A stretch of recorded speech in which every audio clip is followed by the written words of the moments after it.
Hello, good afternoon mga sirit.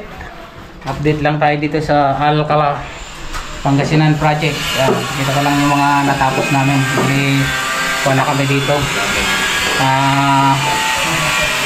na buwan. Yan, yung mga kaganapan mga sirit. Ongoing pa rin yung paggagawa ng cabinet. Yan, yung cabinet namin. Yan. Modern design. Bali yung takip nito is sliding. Pipili pa yung may-ari kung ano yung gusto nila, yung glass or yung kuha na lang plywood na may roller siya. Tapos sa lukuyan din naglalagay ng dito stainless grills yan. Salamin ng mga siri tempered glass. Yung mga poste-poste yan. Bawat poste panel. Okay, ikotan naman natin yung iba. Tapos naglalagay na rin ng tiles sa hagdan. Yan. Bali gumamit kami dyan ng 30 by 60. Yan. Yung CR dito mga siret. Tapos na. Bali nilalagyan na ng kisame kasi tapos na yung nag-tiles. And then bukas is kakabit na rin yung mga bowl. Yan. Yan, yung mga bowl natin. Dito, tapos na rin yung cabinet natin. Yan, napakita ko na doon sa previous video, which is modern design. Yan, flat. Yan, flat yung set. May drawer dito. Saka diretso yung pintuan doon. Pinto na lang ito mga sirit. Tapos dito, ginawa muna naming bodega yan ng owner kasi biniba na namin yung extension. Bali ito hindi natin na videoan yung binuhusan natin. Nabuhusan namin ito mga sirit. Bali pinapalitadahan na nila. Tapos yung roof is renovate nila para lalagyan natin dito ng valley gutter. Babali gutter dito mga siret para yung tubig papunta doon, saka papunta dyan doon yung takbo. Ano nakanibel? Punto. Bali lagyan natin dito ng parapet wall itong mga siret para yung tubig is hindi pumunta doon. Ito yung pinakakusina nila. Habang mainit is dapat magawa na itong bubong para hindi sila mabasa doon sa loob. Let's G.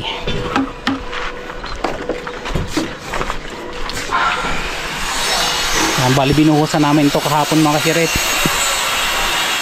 Bali 1 day pa lang itong buhos na ito. Para madaling makyord is kailangan is palaging winawatering siya. Ito naman makita mas madalawang hollow block to. Gagawin namin itong plant box. Lagyan ng mga tanim dito. Bali ginamit namin tong portalip pero nagloko. Kaya bagsak mano-mano. Tapos tingnan natin doon sa 3rd floor. Yung mga kaganapan doon. Bali nakapag pinatapingan ko na ito mga kasirit. Yan. Bali tinails na rin. Tinails na rin yan. Ito tinails na rin. Yan. Pero itong flooring is winaterproofing kasi namin to, and then binabada namin ng 24 hours ng tubig. Kaya makita yung mga puti na yon para sa leak test. Napakakailangan yun bago tayo italis yung mga CR. Kailangan is i-leak test natin pagkatapos sa i-waterproof. Bali ito is natapingan na rin to. Yan, kung makikita nyo dito mga series nakaklibi siya papunta doon sa floor drain. Ito yung sikretong malupit pagdating sa rooftop para hindi magkaroon ng leak. Yan. Tapos ginamitan namin yung sahara yan. Yan. Yes, what's up, man? Yan o. Makikita nyo yung lababo na yun. Napakataas yun. Huwag mo lang sabihin. Kitang-kita naman oh. Yan, para sa ako yan, sa mga Amerikano lang magsirit. Yan. Bali dito sa taas, itong pinakabubong niya is natapingan na rin yan. Ito yung kanya floor drain. Yan. Pupunta yan doon. Bumaba dito mga sirit, pumunta doon sa catch basin sa baba. Let's G. Puntahan naman natin doon sa baba.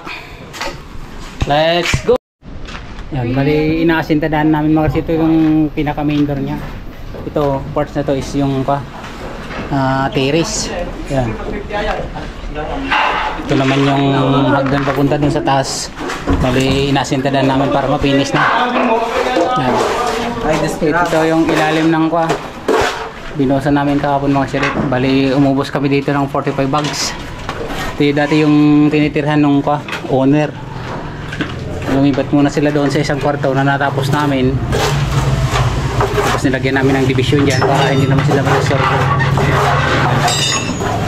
Medyo ligpiligpit na kasi oras de peligro na. Uwian na. Tingnan naman natin sa harap. Bali dito muna tayo sa likod. Shout out mga guys. Hello. Dito na kami sa baba. Bali sinisilingan na nung dalawang veterans. Move. Ito natin dito para makita yung mga ka-shoutout. Bali na drain up na lang namin yung para mabalot yung sewer line doon sa corner. Sewer line na yun, bumawa dito and then pumunta dito sa septic tank. And then development dito sa likod. Yan. Wala na lang ang kulang. Kaunting kimbot na lang. Para makapal na.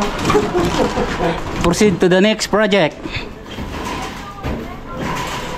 Tingnan natin sa harap. Okay.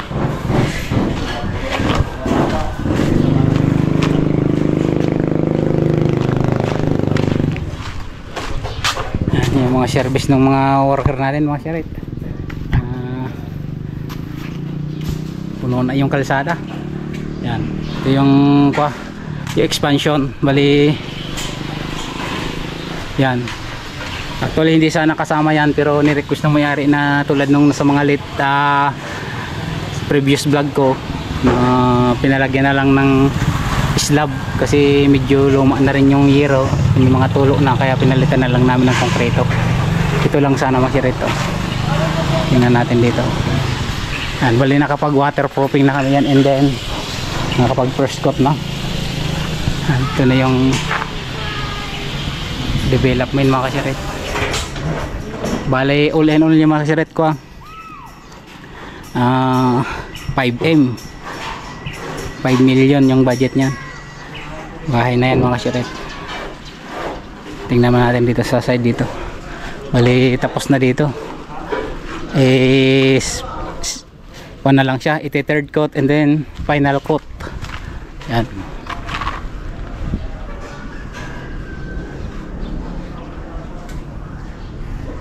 Bali waterproofing namin yan binugahan ng acricas. Tapos primer pa rin makasiret. Sunod dyan is yung finish na dalawang coat. Yan, daming kalat. Let's go. Tapos tingnan naman natin doon sa isang side yung binagbag namin.